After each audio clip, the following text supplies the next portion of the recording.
In this presentation, we will look at how to promote change in our schools by working together to incorporate biblical ideas with advances in technology.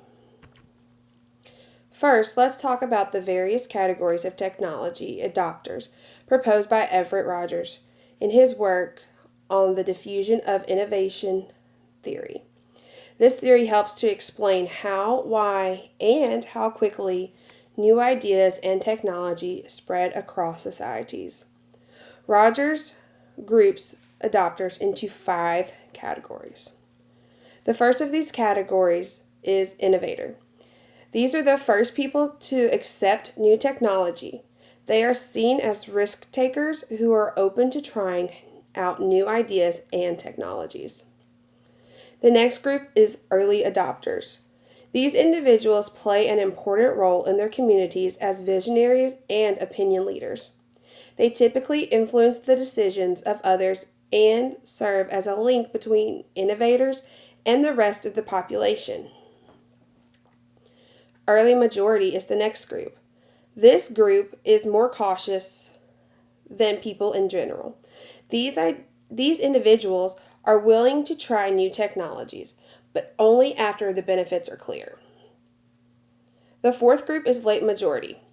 These people are often skeptical of new technology and want a high level of confidence and familiarity before they accept it. This group embraces innovations only after the majority of the people have done so. The last group is laggards. These are the most resistant to change, and they are frequently traditionalists who are slow to adopt advances in technology. They may need a great deal of support and time to feel comfortable with the changes. Just as Christ chose and prepared his disciples to work for him, we can foster an innovative culture by recognizing individuals who are willing to attempt new things. Christ realized the importance of people who could embrace new ideas, no matter how revolutionary they were, and assigned them roles that would influence the communities where they would serve in the future. Christ's strategy was to encourage his inner circle of disciples to advance into positions that were unorthodox in character. He not only shared his vision with them, but he also empowered and enabled his disciples to pass it on.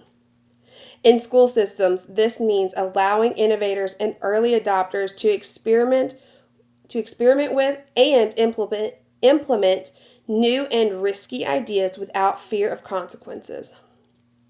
We provide them with the tools and support they need to be change agents, just as the disciples were the driving forces behind a movement that expanded beyond the scope of its original purpose.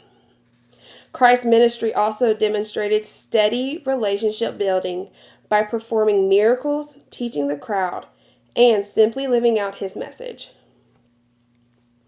This step-by-step transition is comparable to our approach for reaching the early majority. These people are conservative in nature, and they need to be shown the results that they can expect from new technologies. To the early majority, we should be able to provide evidence of previous success as well as resources that are simple to comprehend and apply. The disciples' interaction with the rest of society during Christ's time was also important. He ensured two-way communication and fostered partnerships that encouraged new ideas to spread spontaneously. In schools, it is critical to create a platform that brings together innovators, early adopters, and the early majority to share stories and ideas.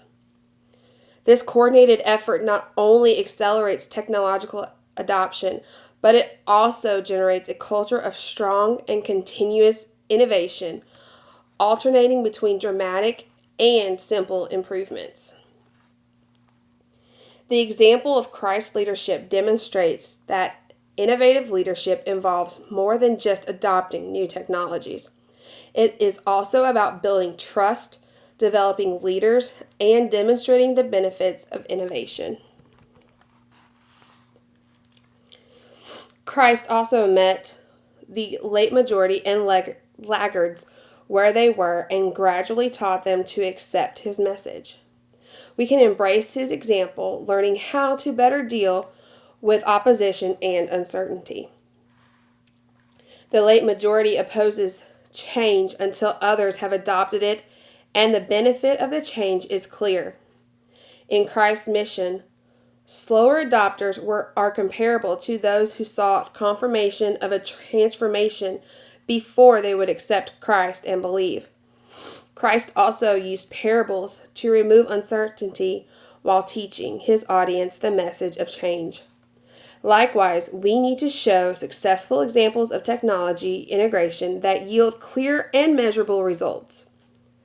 We can reassure and strengthen confidence by offering thorough guidance and practical exercises to demonstrate that the new technology is truly beneficial for enhanced learning.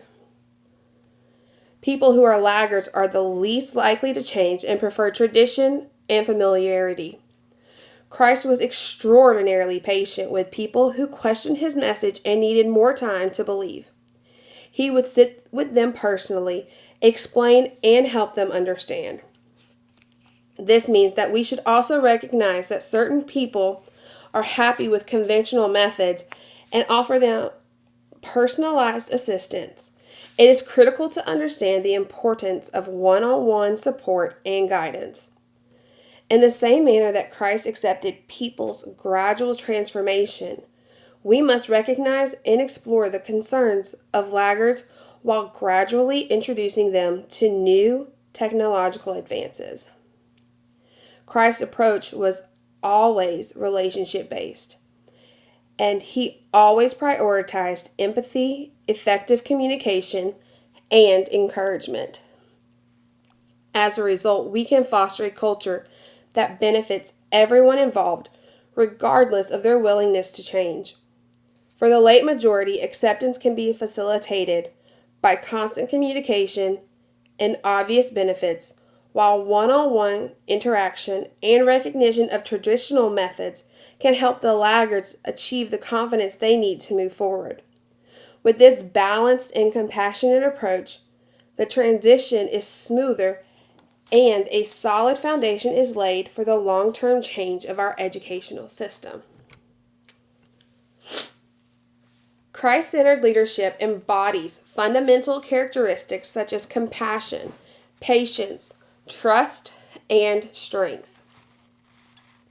These ideals serve as our examples, guiding how we serve and structure educational institutions.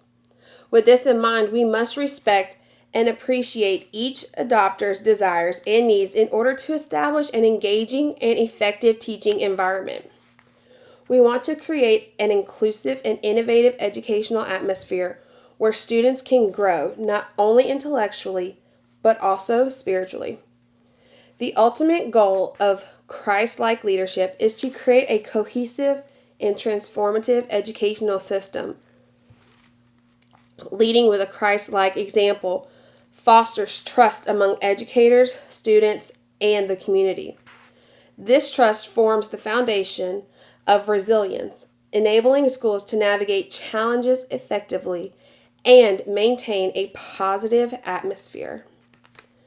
By empowering educators and students alike, we cultivate an environment ready for innovative solutions.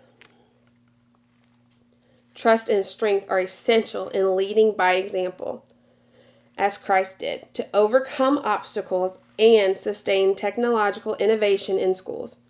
Just as the Bible commands us to love God with all our heart, soul, and might, we are also called to love and serve others selflessly. Thank you for viewing.